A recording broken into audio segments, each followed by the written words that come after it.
I'd like to just give a shout out to Naleo TV, who's our public television station here, who has been doing a great job in informing the public and keeping us informed of what's going on. And if you go to their website, they have a menu bar that says video on demand, and we can all look at the civil defense preparedness video there too. I think it's very valuable to have that. So that information. So again, thank you, Naleo TV. And as we heard from the testifiers, that false alarm was such a humbling experience. For me, it was such a rude awakening, knowing that we need to try to look at remedying the weak spots, and how do we deal with the fallout, not just with addressing the weak spots, but addressing the mental health fallout. You know, as you heard one of the testifiers state, one of her friends are now just terrified even to go outdoors. And can you imagine for those who are already suffering with the post-traumatic stress disorder, what they are going through as well. So there's not just us getting prepared better, but how do we deal with all of the fallout with mental health issues, you know, with the keiki too, as well as what they had to go through. So at this time, maybe we'll afford Mayor Kim the opportunity, since he has to leave. Is Mayor Kim still there in the Hilo? Yes, I see him there. I don't think I have to tell anyone listening to or viewing this program in regards to thought process of what has happened. Because of my past experience of this back in the 70s of nuclear preparation and the Cold War of the 60s on up, 50s on up, I should say. This is a rude awakening for many, but people of my age, this is just regurgitation of what the past was like. And I'm sure almost everyone was praying and hoping that they would end it. A Cold War and this kind of nuclear threat to the world's population would be our past. And unfortunately, all we did was repress it because it never did go away. And in short, the capability, I would say, stress the word capability, is even worse than it ever was in the 50s, 60s, and 70s, strictly because of our nuclear capability to destroy. All this past week was a reawakening of reality of what is there. And this is not a time, I think, I have to grab this opportunity to make us realize this situation has been there all of these years. And I guess just a defense mechanism, we choose not to really face the reality of what is there. I'm very sorry, and everyone connected to it is very, very sorry for the trauma caused by the mistake by the system. No one makes an excuse of that, but I will say in justification of what happened, the state government was just trying to be proactive in what they perceive as a nuclear threat to this island because of a country called North Korea. But the threat itself and the planning itself for a nuclear situation is way beyond that and has always been there since the use of the A-bomb back in World War II. In regards to where we go as a people, as a country, as I'm sitting there waiting to be called, I need to ask myself that question as responsible by civil defense responsibility and also as the mayor of this island. What do I bring out in regards to those responsible, and how do we do it? In regards to what is this country's responsibility to the people of this country in regards to preparedness for a nuclear situation? That is a very, very difficult question to answer. Asking it obviously is simple. For those of you who are of the Cold War days, there was a commitment by this country of preparing as best as we can with the knowledge we had at that time in regards to preparing the people of this country for a nuclear disaster. And I'm sure there are many listeners right now that remember that in regards to drills, in regards to the federal government spending billions and billions, I have no idea how much, money to all the jurisdictions for equipment, for training, as well as food supplies in the event that horrible, horrible day would come. I was in charge of civil defense a part of that time. I was in charge of civil defense when the decision was made on the federal level to downgrade the participation as far as preparedness. We had at one time, of all states in this United States, including at that time the territory of Hawaii, equipment, training, and even food supplies in the event that it would happen. I was in charge when we were ordered, or not ordered, but instructed, that we would destroy all of the outdated equipment, including blankets and cots, including medical supplies, including food, and I remember tranquilizers, crackers, high-protein candies, etc. This is a awakening or reawakening of that horrible, horrible time of what our responsibilities were. On that particular day, last week, Saturday, I was called at approximately 8 minutes after 8 in the morning on Saturday by a friend who received a message. Went to work and did our job as best as we could. You allow yourself a few seconds to feel of what is happening, and then you go and do your job. I think your Hawaii County Civil Defense Agency, with the information they had, did the best they could. And with that, staff will tell you, we vowed upon ourselves, regardless of how we did or did not do, our job is to always try to be better. No different than last night. For those of you who are not aware, we were taken out of our homes, those responders, the ones behind me, or the police and fire, civil defense, because we had a tsunami threat from Alaska. Earthquake occurred just before midnight or so, 11:57 last night, and we are alerted and we go to work because we were officially on a tsunami watch. This kind of response is just part of the job, and fortunately that did not materialize into a warning status, but we were on a watch status until approximately 10 minutes after 1 in the morning. So I doubted if most of the responders got any sleep between then and now. I'll answer any questions you may have on what we did do and what we know of the system.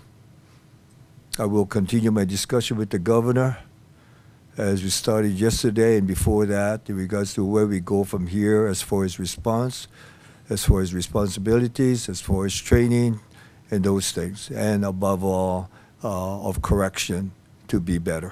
Thank you, Mayor. So let's go to, before we, I guess, do questions, if we can go to our Emergency Management Agency, Richard Raposo. Are you online? Yes, I'm here. Yes. Can you give us a brief overview of what has transpired since then so that we know how to better prep ourselves for the questions that or concerns that we have? Well, in terms of the error that occurred on Saturday that triggered the false alarm, we've done a couple of things. One is to trigger an actual alert now requires two people to trigger it. It needs one person to initiate the alert and a second person to confirm it. On Saturday, it was all done by one person, and it was determined that as a matter of safety, two people should be involved in that. We've also instituted within the menu system a pre-created template to send out a false alarm message. So one of the problems we had on the 13th was that although it was realized pretty quickly that there was a false alarm, there was no mechanism in the system to send out a message to say false alarm. And so creating that took a number of steps, and that was the 38 minutes where people were not broadly aware that there had been a false alarm. So for us, those two steps in sending an actual alert, we think protects the system. The other thing we've done is we've suspended all drills until further notice. So there's not going to be any more of those tests. So for us, and there's also the governor has issued an executive order calling on General Kenny Hara to do an investigation, and we also have an internal investigation going on with General Oliveira. So General Oliveira's investigation, we believe a report will be out by the end of this week.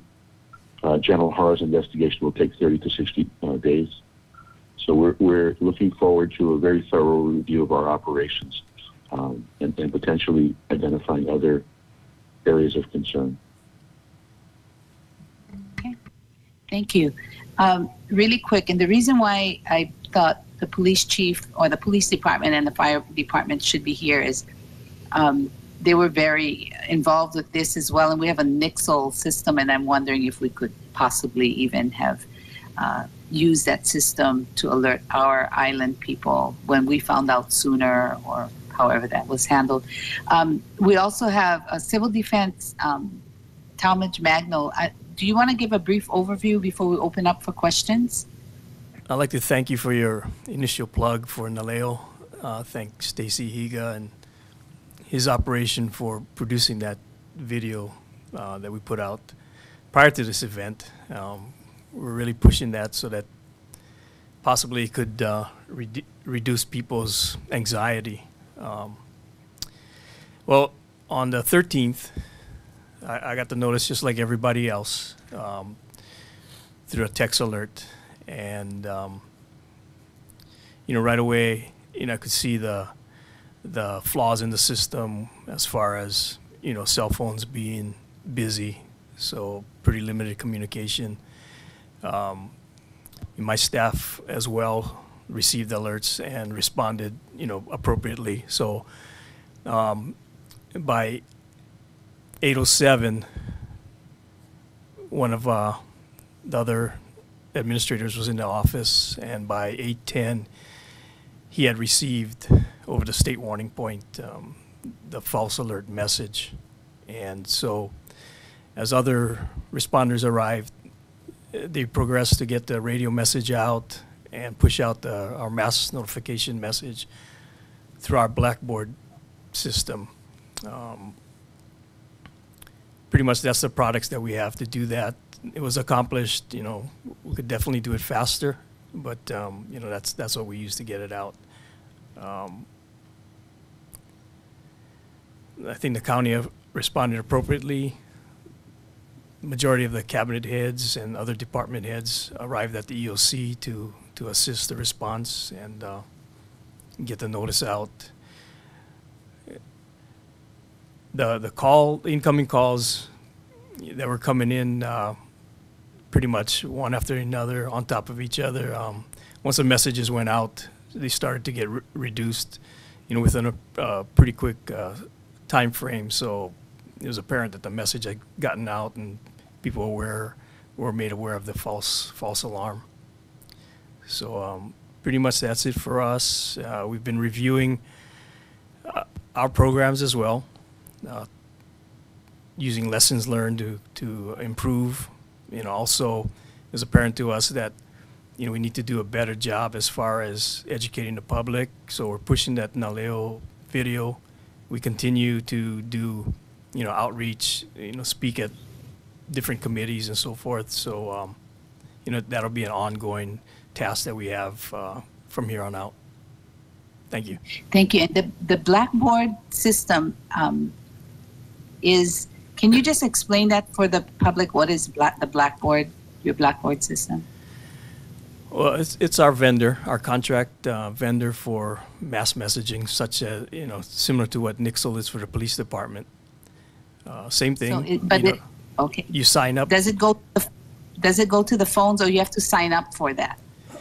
You sign up for it just like you do for the Nixle, and then the Blackboard goes text message, email, and it can go voice message for phones as well. Yeah, and how do you sign up? Do you just go, is there an online at Civil Defense, Yes, our website? Yes, go on the Civil Defense website.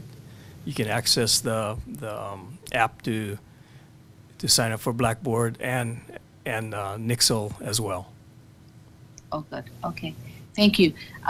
I'll open it up to our council members. Do you want to hear first a brief overview from our chief, the police chief and fire chief? Or yes? Okay. So, police chief, if you're able to give us a brief overview as well. Good morning, council members. As far as the police department goes, I'm very proud of our dispatch center and of our personnel that was on duty, recognizing that they are first responders, and when everyone else was home, calling their families, our officers and our dispatchers stayed on the job. And give you an idea, our dispatch center between 0807 when the alert was first sent out till 8:45 when the false alarm was put out officially, fielded 550 calls in our 911 center. An additional 186 calls were abandoned. These are calls that are pushed off because the lines were so busy or inundated. And then continuing on from 8:45 to 10:30, they fielded an additional 262 calls, and three abandoned calls as well. In addition, when you call the 911 emergency line, if you're using a cellular telephone or a voice phone, the calls are diverted if the system is inundated, and it goes to an Entrado call center in, I believe it's Colorado. There were 121 of those calls that were needed to be answered as well. In all, our dispatch center handled 1,119 calls between the time frame from when the alert was first made at 0807 until 10:30, which was the cutoff, and we saw the calls diminish. All of the abandoned calls and the calls that were made to the Entrado call center were answered by our were called back by our dispatchers. And all of these were related to the alert as well. As far as our patrol operations, they didn't report any significant incidents or major incidents. We did, however, have individuals from the community, mostly tourists, that came over to our station seeking information or seeking shelter. I believe the Kealakekee station had approximately 40 to 50 individuals that primarily were driving down the highway and had nowhere else to go. Our North Kohala station had 4 families that went to the station. Our Puna district reported 2 individuals seeking information, and our South Hilo station reported about 5 vehicles that came to the station looking for shelter. Again, our officers and our first responders this was an awakening for them, needing to prepare their families that in the event of any emergency such as this or like the tsunami alert last night, they have to be comfortable with the fact that their families are taken care of and they need to respond to work as they did. And we're very proud of that.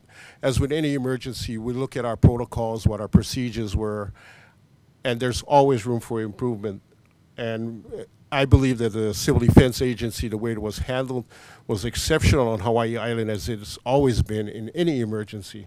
When they stand up the EOC, the Emergency Operations Center, it is in the best interest of the community. And it was handled, in my mind, after being there that morning, very appropriately for the information and resources they had. With regards to the Nixle alert, was it put out? I'm not sure. I cannot verify that it was or it wasn't, and the reason for that is because of the lines being so inundated, if they pushed out a Nixle alert, it was not going through on the phone lines. I don't believe the Blackboard went out as well. I'm not sure. There was a delay in the system. Okay. Thank Any you. questions? Yeah, I'll ask our Deputy Fire Chief to come up, Deputy Victorino, and give us a brief overview before we open it up for questions. Good morning, Council. First of all, I just want to start off with a bright note. Chief Rosario is not here today. He's on the East Coast doing a final inspection on one of our tankers, and that tanker is for the District 9, Waimea District. So that's the reason why I'm filling in today for him.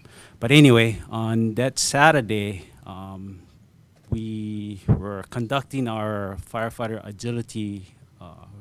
recruit agility test up at Hilo High School, and I just got through briefing about 45 members of our department on their roles and responsibility, and just about prior to that alert coming out, I told our the staff that part of the responsibilities is to turn off your cell phone while the candidates are going through the assessment. At that time that alarm went off, one of the staff members said, "Oh, it's just a test." And then guys started pulling out their phone, and some of the staff members said, "Oh, it's a missile attack." So luckily, I had two of my assistant fire chiefs with me assisting, so we excused ourselves. I directed one of my ACs to contact Civil Defense, at which time he did. They didn't. It was still confirmed as a missile attack, so I directed him to go down to the EOC and see what was going on over there. So. In the meantime, I went back and briefed my personnel that it's still confirmed that the missile is inbound. So the agility test is going to be we'll cancel it and postpone it. And we had candidates already lined up to participate in the agility test. So went ahead and notified them. I told the 45 members, try to. If you guys can make it home, make it home. If not, go to the closest, fire station and take shelter over there. I'll say, as soon as my AC got to Civil Defense, I guess they got word that it was, canceled. So I notified the rest of the crew that was with me, and we continue to. Most of the staff already left. I had some crew that was there to assist me in breaking down. So we broke down, and then I sent one of my ACs to our fire dispatch. They were getting inundated with calls, not 911 calls, but just calls from the general public asking, what they should do. So basically, their response is just to shelter in place. As far as the amount of calls that they received, I don't have a number on that. I don't have any reports of any major emergencies that our personnel went out on. I know there were members from the public that did stop by the station seeking information and shelter, at which time they were welcome into the station. Like Chief Pereira, for us, it is a learning experience. We are looking at our policies and making adjustments and changes to our response protocols.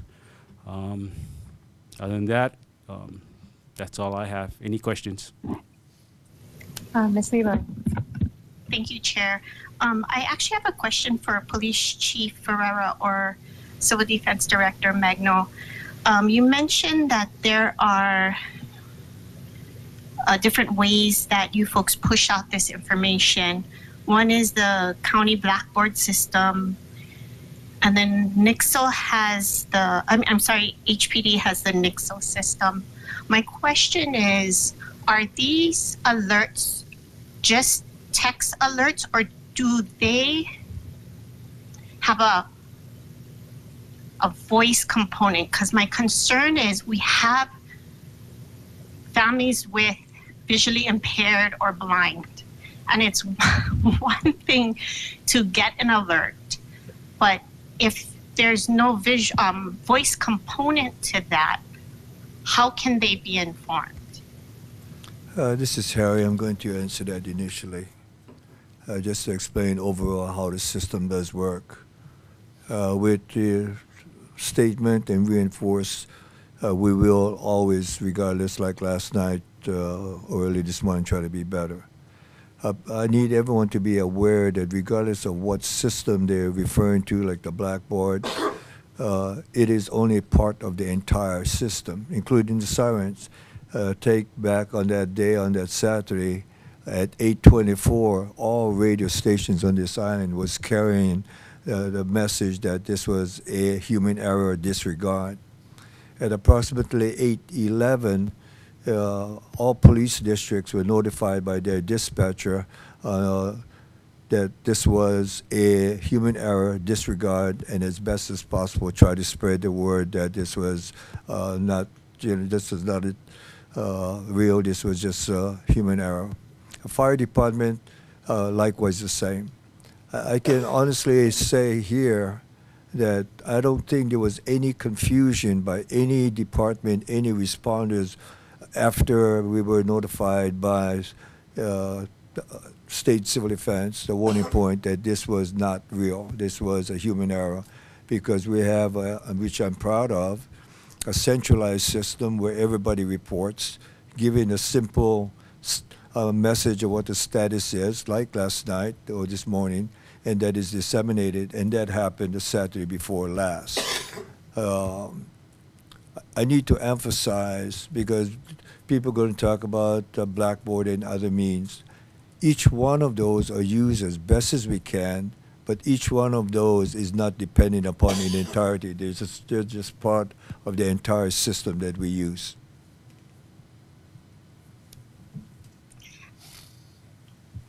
Regarding the Blackboard the Civil Defense uses, it has 3 capabilities. So text, email, and it'll also do the voice.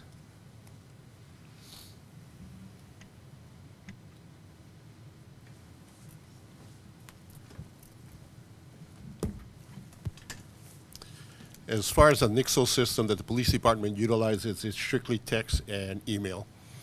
And just to emphasize that when the alert does go out, it tells you to tune to the radio, to tune to the TV for the voice reports. Thank you, Mr. Magno. Thank you, Chief. I think that was my concern, because I have a lot of kupunas in my district, and they're used to or have grown up with turning on the radio. So I just wanted to make sure there was some connection or some nexus between the Blackboard system and the Nexel system that is then populated to the radio stations. And I'm lucky enough to have family members who have a radio station. So even they were concerned, maybe not so much concerned, but inundated with calls at the radio station about what's the accurate information. So I'm going to yield at this time. I think there are a number of opportunities here for us to learn from this experience. I absolutely appreciate the redundancy, but also that redundancy has to work succinctly in other areas. So if we could look at those components and the robustness of our wireless systems, our landlines, and our communications interdepartmentally and then to the public, I think that would be an incredible tool for us going forward on how to plan fiscally to be more responsive in the future. I yield. Thank you. Thank you. Mr. Kunuha? Thank you, Madam Chair. And mahalo everybody for being here. You know, in terms of the public, and that's who we heard from, it was to me, I mean, and from everybody that I talked to, it was a disaster at all proportions. You know, thank God this wasn't a real instance of ballistic missile headed towards Hawaii. And, you know, I guess at the least, we know what we're capable of, and we know what we have to improve in the future. And, you know, really, I did want to try to figure out what's the ability of all cell phones to get notifications. You know, I never got a notification. I must have got called 100 times that morning by family, friends, co-workers, staff, trying to figure out what's going on, and I had no idea. Tried to call Civil Defense or any other agency that had knowledge of it, couldn't get through. So that's something that we really need to look at. I turned on the TV because I don't have the radio option at home. Turned on the TV and all I saw was red blaring across the TV for the next 15, 20 minutes saying, this is not a drill. This is not a drill. So had to call everybody back saying it's not a drill, and I had no clue what to do. I just said to everybody, stay put. So that's something that we got to figure out. You know, is all cell phones available to get these messages? Because I never even got the next state message saying that this was a false alarm. Everybody else was the one telling me. And I even looked at my cell phone to see if it was even turned on to receive those messages, and it was. You know, the whole question here is trying to figure out what the county's role to play in a situation like this. Is the police department, the fire department there just to help notify the public of what to do? Or is there certain measures that the police department and fire department take to help, I don't know, with anybody who's out in on the streets, on the roads, or with civil defense? What is the role that civil defense plays with a situation like this? Because I you know, you have 15, 20 minutes to figure out what to do, and I don't know. Actually, I have no idea how long you have to take, but maybe civil defense or police or anybody can answer. What is the county's role to play in something like this, in a real situation?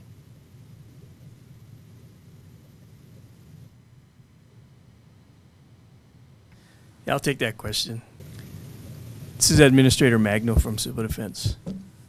Civil Defense's role in you know, this emergency or any other emergency is to keep communication and information flowing to the public so that they're, you know, aware of what's going on, so that, you know, there's less conflict with them. And you know, in this situation, like I said earlier, we did come in and release the radio message, release our Blackboard messaging, and we did, you know, make sure that the police and fire had that information. You know, so we just start pushing information out, and that's some of the shortcomings we've seen, that not everybody gets that message. So, you know, trying to get people to sign up, make sure we're using every available resource that we have out there to get information to people. Gotcha. Let's say that it was a real situation and it wasn't a false alarm. What would that messaging be by civil defense?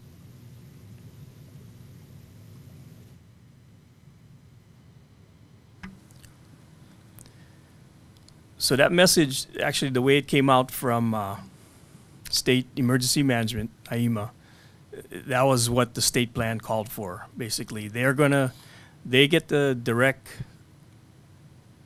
information from Pacific Command to State Warning Point. State Warning Point pushes out that information. So not until State Warning Point pushes out that information, you know, which will also include the siren initiation plus the alert messaging, that's going to be our first notification as well. Once that message comes through, you know, for the nuclear attack, basically everybody should be seeking shelter. My staff will be responding to the EOC, and then we'll start pushing out our messages, as soon as we get on site at the EOC. But in this case, the state would be pushing out that message, the initial message. Thank you. And I'll follow up with the state. I can ask that question. I forgot he's still on the line, but I haven't seen the video that you made with Naleo, and I think maybe I need to watch it as soon as possible, and the rest of the public needs to as well. But I think in terms of educating the public about what to do, it'd be really good to come around to all our different communities and hold some public meetings. I know a lot of people are still afraid, and I guess maybe that's the times we're living in right now. It's a very real reality about this terrible situation. But I think the more people know and the educated they are about exactly what to do, within 15, 20, 30 minutes of something like this being alerted across, all of society, I think the better off we are. And, so we don't have this chaos. Because that morning it was just crazy. It wasn't fun for any person living here in Hawaii. But I think the state was Mr. Raposa. This is Richard Raposa from State Emergency Management. I'm still on the line. Thank you. We've been doing a number of community meetings across the state to help the community understand not only the nature of the risk, but also how to prepare for it. So we continue to schedule those. In fact, we just got a contact this morning from Representative San Buenaventura's office. So we'll be planning a community meeting out there in conjunction with her office, so out in the Hawaiian Paradise Park area. We've been doing a lot of these in conjunction with state representatives. So I'm sure that we'll be doing more across Hawaii Island. So if people just keep their eyes open, I'm sure there'll be a chance for them to see more. Also, if they go to our website, ready.hawaii.gov, there's a videotaped presentation that's the same information on nature of the risk and all risks from tsunamis, hurricanes, and the nuclear threat, and the best way for people to prepare for it. Thank you. Can you say that website just one more time clearly? That's ready.hawaii.gov.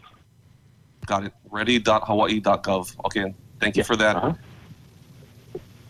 And also, please, can you keep us informed about when the community meetings are happening on Hawaii Island so that we can get that out to our constituents? We'll make sure that we let the community know, and we'll also make sure to let your county civil defense know. They've been really helpful to us, so we'll keep them in the loop. Okay, thank you. And I don't want to take all the time, but I was trying not to be too emotional with this, but it was really frustrating, during the time, and I just had to, I guess, state that. And I know I'm not the only one, so sure you're hearing a lot about that. And we just got to do things better, not only with the departments, but better all over the place with regards to getting information out to the public. So I hope we definitely learn from this situation.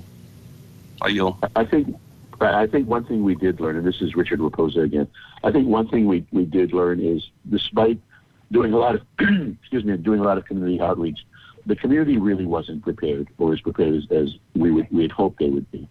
For me personally, I must have gotten 30 phone calls just from people I know, calling me that morning to see what was going on and what they should do. So we are putting a lot of effort now into continuing these community meetings. Now that we have more interest and attention from the community, we want to make sure that everybody who wants the information can get to it easily. So you can look forward to seeing us a lot more in your community.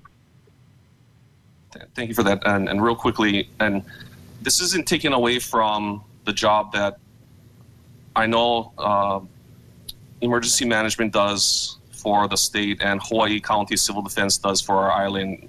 They do a stellar job in preparing us for all types of natural disasters. But, this is really a unique case that,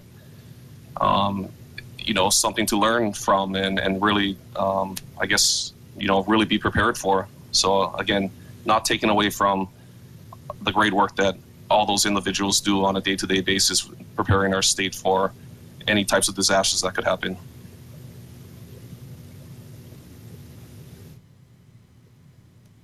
Mr. Richards? Thank you, Chair. I'm going to echo Councilwoman Leloy and Councilman Kanuha's some of their statements.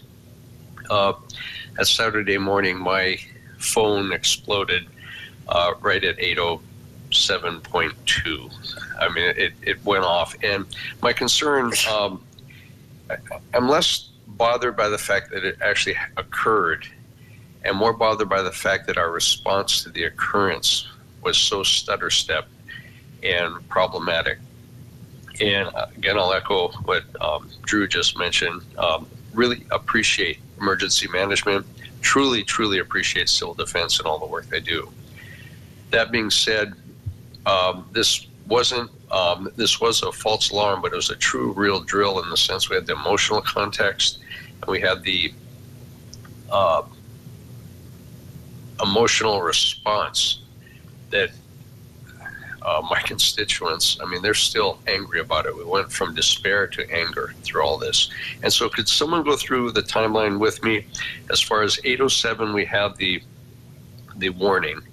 When was it determined at emergency management? I think Mr. Raposa, you could probably answer this. When was it determined that was a false alarm? At what time? Do you have that? So 8:07, the false alarm was triggered. By 8:10, Adjutant General Logan was aware of it. He had contacted PACOM, and within our state warning point, they knew immediately that there was a false alarm. So from that point, I mean, from 8:08, 8:09, 8:10, it was already known in certain, among certain people, and we started spreading the word that there was a false alarm through the channels that we had available to us. Okay. I called a bunch of local media. We had other people in our circle calling the media. General Logan was making calls to people, so it was a matter of getting it out that way while the IT guys worked on getting the broader message out to the public. And then civil defense, Talmadge, when did you receive the information?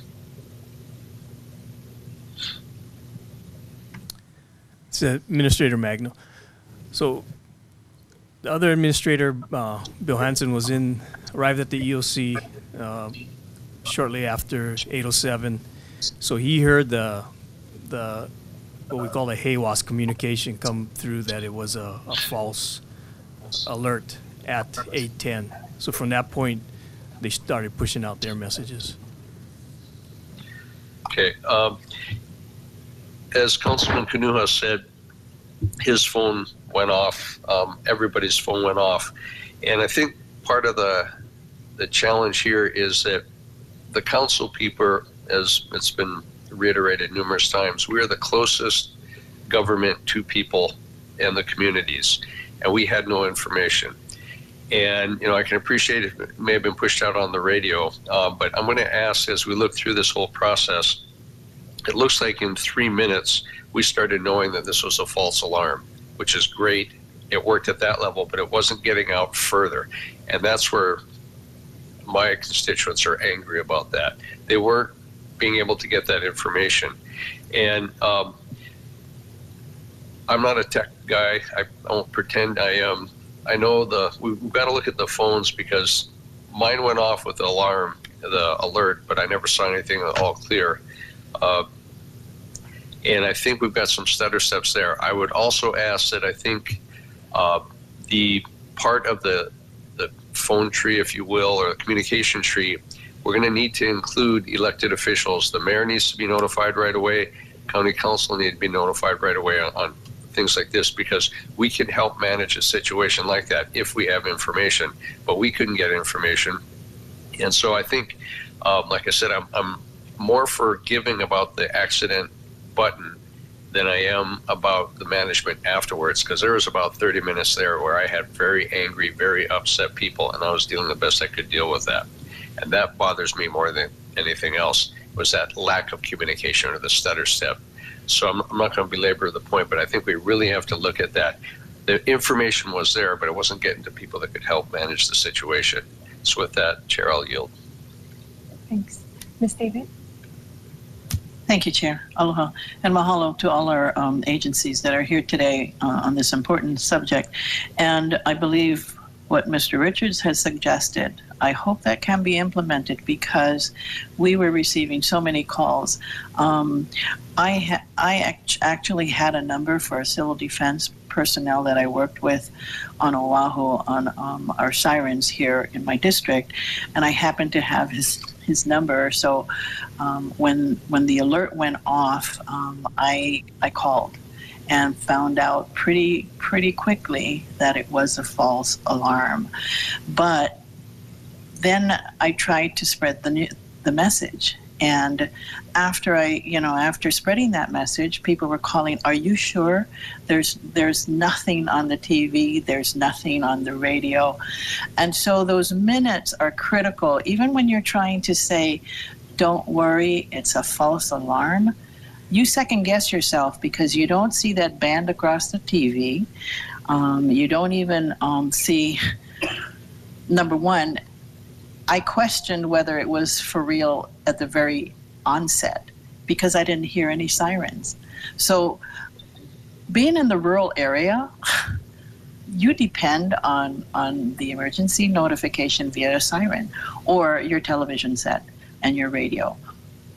It was so conflicting that I'm so glad that we are now discussing this, because however the state notifies the television stations, I think if people saw the band on the TV right away, like 3 minutes or as soon as they knew that it was a false alarm, I think you could have reached so many thousands of people. So I'm not sure how we can improve that part of it, getting our media via the television and to put that band up. Because even though I was notifying people that it was a false alarm, they go, "No, it's not, because it's on the TV." So, and in that few minutes, after a while, I said, well, it's going to be here. If it is true, we've got 15 minutes. There's nothing really except to stay in and hunker down. And I think a lot of people figured that much, instead of driving in, where are you going to go? Just stay there with your family and write it out. So I appreciate, my suggestion would be that, is it safe to assume that if we don't hear a siren, is it safe for our people to assume that it might not be? I don't know, because that was the question in my mind. I don't hear a siren, and all we see is it's for real on the TV. So I think the communication part for the television would be really great, and as well as Mr. Richards' suggestion, outreach to as many government officials and even the hospitals, for that matter. And so that would be my comment and suggestion, and I really thank everybody for actually coming together and trying to find a solution for this. So mahalo, I yield. This is Richard Raposa from State Emergency Management. Thank you, Madam to Chair. go back to and thank you to everyone that's here today, and thank you to our chair for bringing this forward on all of our behalf. Each of us wanted to have this presentation today. For me, I know that the error is not likely to happen again. We hope not. But the lesson is that there's not a consistent message going out. I also did not get the original alert on my cell phone. I got a follow-up alert that said that it was a mistake. And I'm wondering, and I am signed up for the Nixle and Blackboard and all those things on my phone. So I still really haven't. I've heard lots of people telling us that not everybody received the alert, and it doesn't have to do with the carrier or the cell phone model or anything like that. So I'm just still wondering what was the reason why there's not a consistent message going out. Because in the case of a real emergency, you would want to make sure that everybody does get alerted. So that's just one thing going forward that I'm sure we're going to be working on and getting those answers. And the other thing is for all of us to be better prepared. You know, we've all learned that now, that rather than panic, as Ms. Myrick has said, the more prepared we are, the more calmly we will react.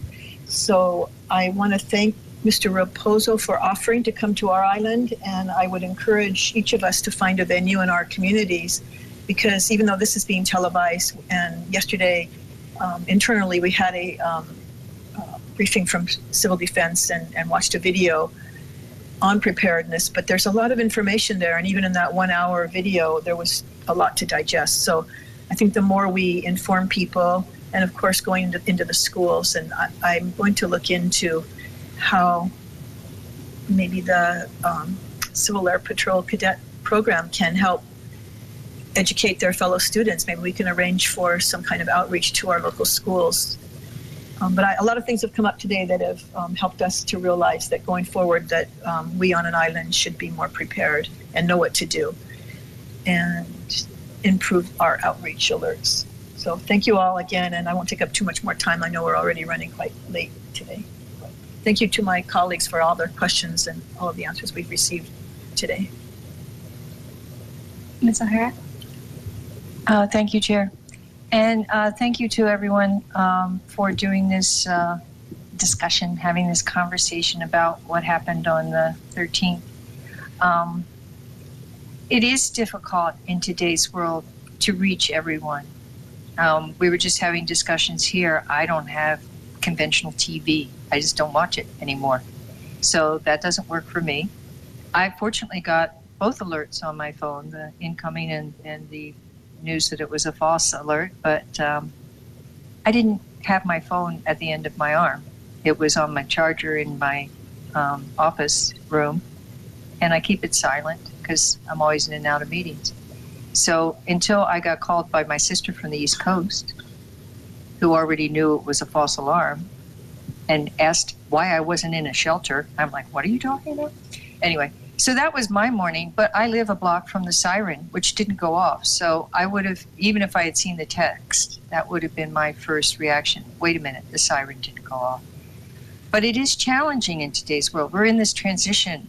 What is it? The percentage of millennials who no longer have anything but a cell phone, and how many people don't have TVs in today's world. I got to admit, I don't have a working AM, FM radio. It's on my list the next time I go to the store to get one. But these aren't things that we have in our homes anymore. These are just not the traditional basket goods in today's world. So it's got to be challenging to figure out how to get the message to everyone. People are driving in their cars. There's all kinds of different scenarios out there. And how do you get this information to everyone in short order? I was grateful for the presentation yesterday. It did make me add an AM FM radio to my shopping list, and it gave me some insights into how to make my household safer. So I highly recommend that we get out there and do some education on this matter. Someone had put up an old 1951 YouTube video called Duck and Cover, when people were responding to in their outrage last Saturday. And to be honest, we haven't progressed all that far in how to deal with a nuclear threat. So watching the video took me back to elementary school days, but still it was kind of useful information still. So we need to get back to having an awareness and educating so that people know how to react and react properly. Just saying shelter in place is not sufficient. Not with the kind of shelters that we have, not the kind of homes that we have, etc. So there does need to be some more education out there, and I wish Civil Defense the best in working out the messaging, because that is challenging in today's world. And thank you all for being here. Thank you, Ms. O'Hara. Is there anyone else wishing to comment? Go ahead, Ms. Speedway. Thank you, Chair. Thank you for this second opportunity. I'm actually hoping Chris Leonard is in the council chambers, and if I could call him forward.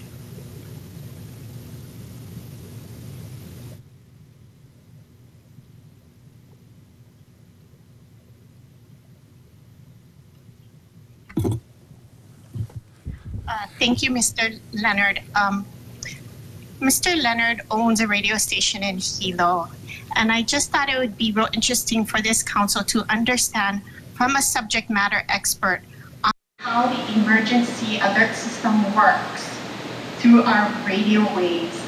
So, Mr. Leonard, if you don't mind taking a few minutes walking us through that Saturday from your perspective and your professional commitment to getting information out on our radio station. Sure. I would tell you that on Saturday, I received a wireless alert like many did.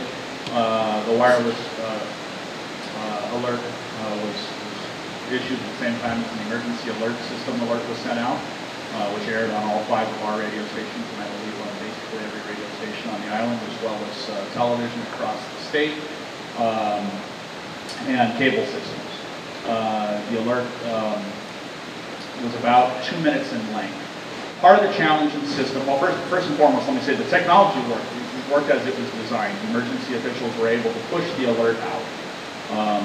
There were obviously a handful of issues. Certainly as a broadcaster, our assumption is that when emergency management pushes that message out, that the message is thoroughly vetted and authenticated before it gets to us. And then the assumption is from the emergency manager's perspective, once it is sent through that system, that it will air as is detailed in the state's plan, which is approved by the FCC. There was no real contingency in that plan for what happens if an error is made. How do we push a secondary alert? There are some limitations of the equipment and how it operates and how it handles a secondary alert. When they did finally issue the secondary alert, when the state issued the secondary alert, 38 minutes later it was issued with a different header code, which is what allowed that to push through. That being said, I will say that our county has obviously been very proactive. We were in contact with the county EOC inside of about 15 minutes of the initial alert.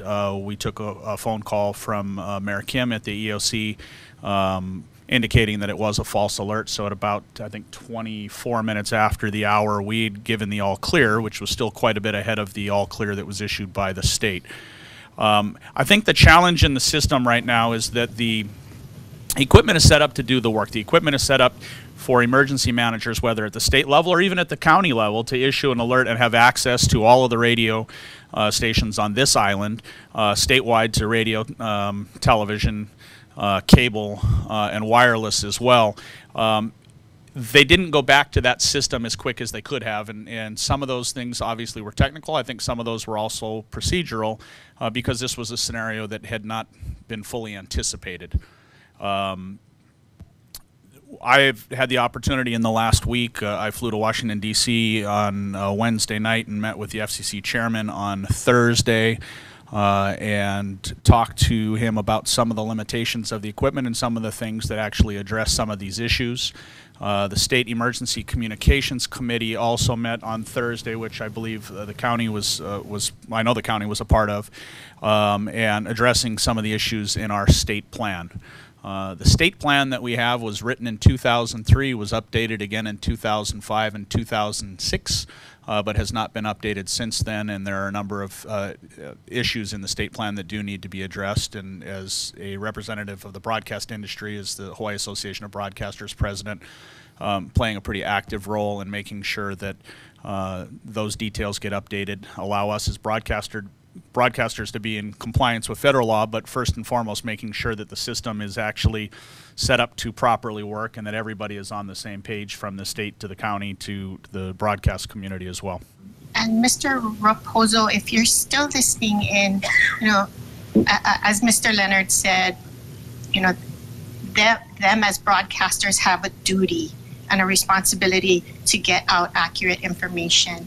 So if we could also have our broadcast systems at the stakeholders table, that would be my suggestion, very strong suggestion. And I yield at this time. Thank you. This is Richard Raposa. I'm still on the line. We are working closely with the State Emergency Communications Committee to go back and re-examine the EAS system, emergency alert system, to make sure it's operating properly and to make sure that everybody is ready for future alerts.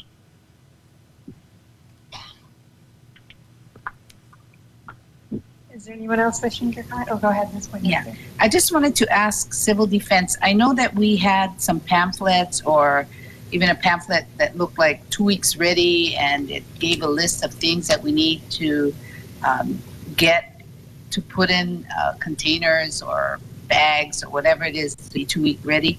And if I could have some of those brochures, I would love to carry them around in my car, because I attend a lot of community meetings. So I'd love to have, put some stuff out on the table for people to be able to gather to, because I know it'll take a lot of effort to get to community meetings and or create one, and not everybody will come. But if I can go to the community meetings that already existing in throughout my district, I would love to have information to be able to offer them, if that's okay.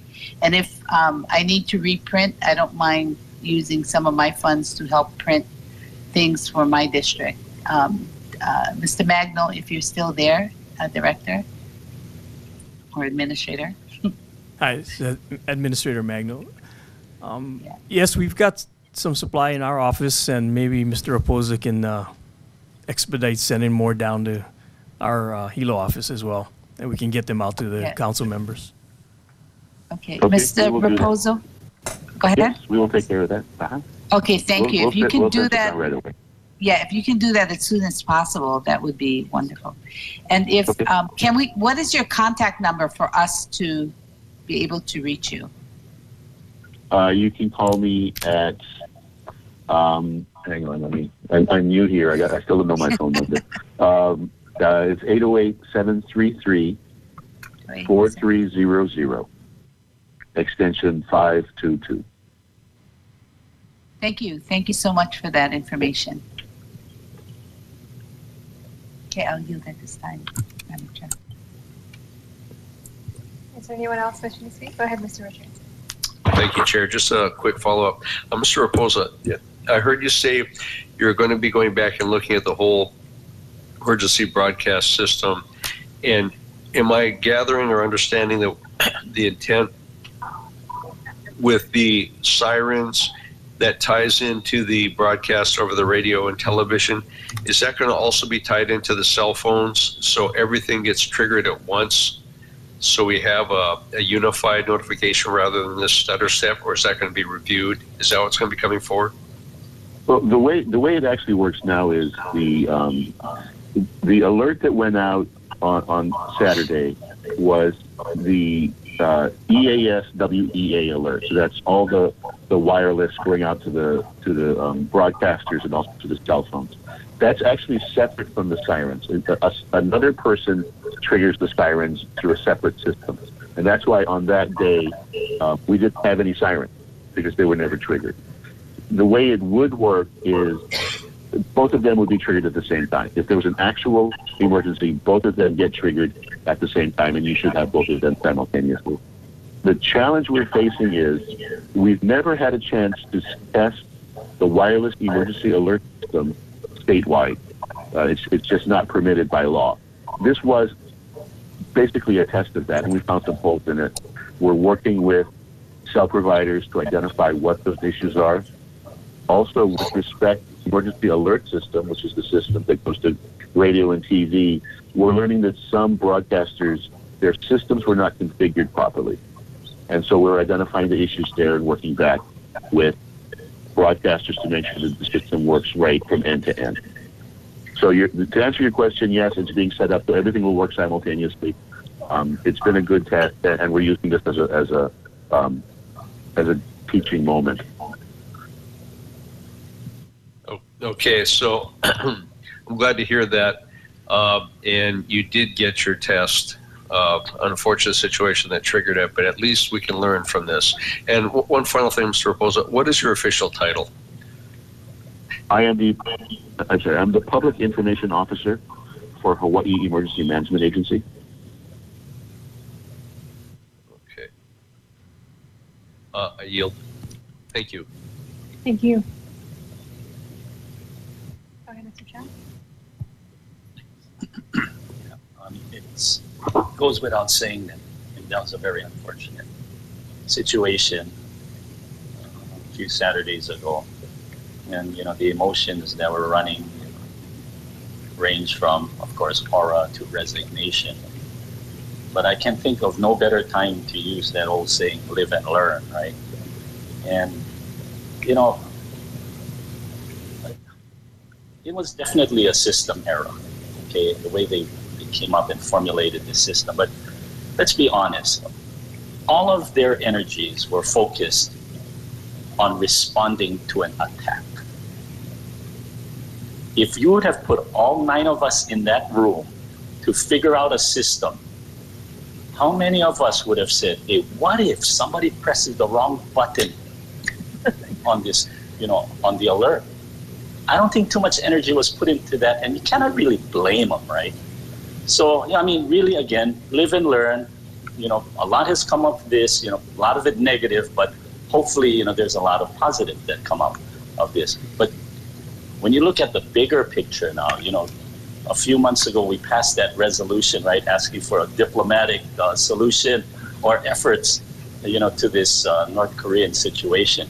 And I think more than ever, we should really be trying to emphasize that. I know, some of us were, we were made fun of because of, that resolution, because nobody's going to really listen to us, right? Donald Trump or Kim Jong-un. But I think we really should be trying to go in that direction because it's just too much at risk, I think. We're looking at the end of the world, quite frankly.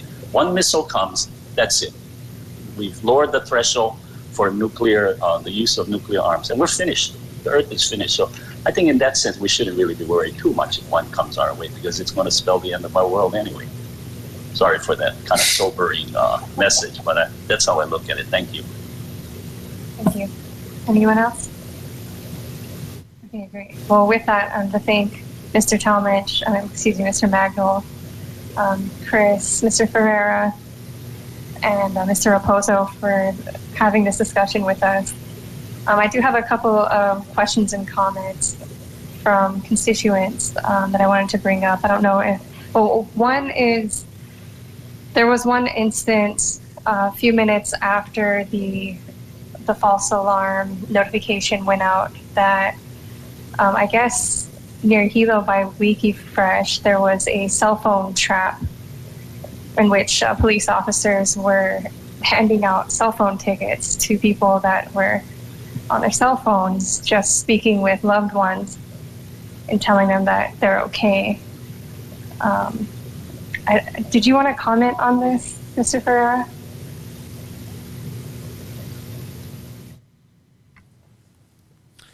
I'm not aware of any specific enforcement that was going on at that time, so I would have to follow up on it. I'd be quite surprised if it was going on. Okay, thank you. And I guess just as I was one of those that didn't receive the cell phone notification. I didn't know until a family member had called me.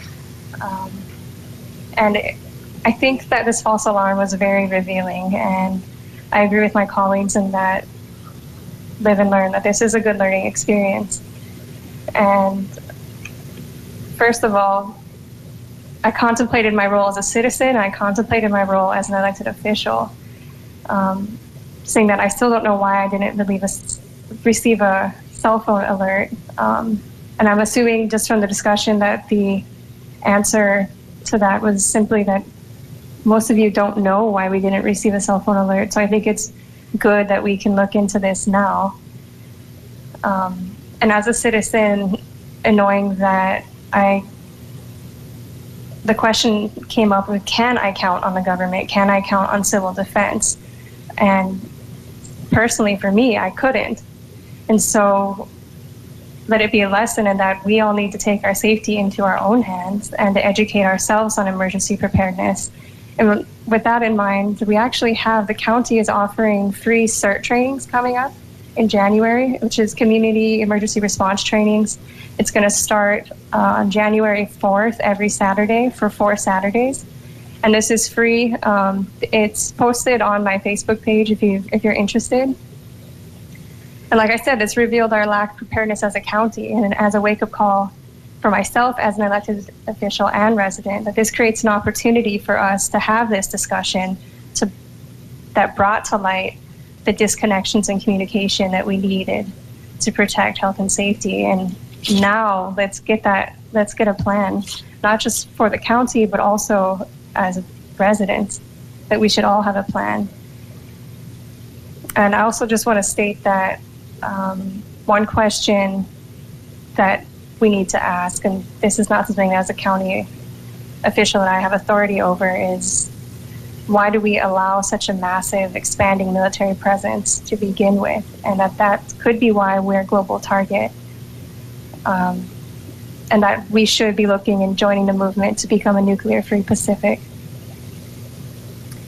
So with that, I will close communication 702, and I really appreciate the robust discussion and everyone who came out and participated.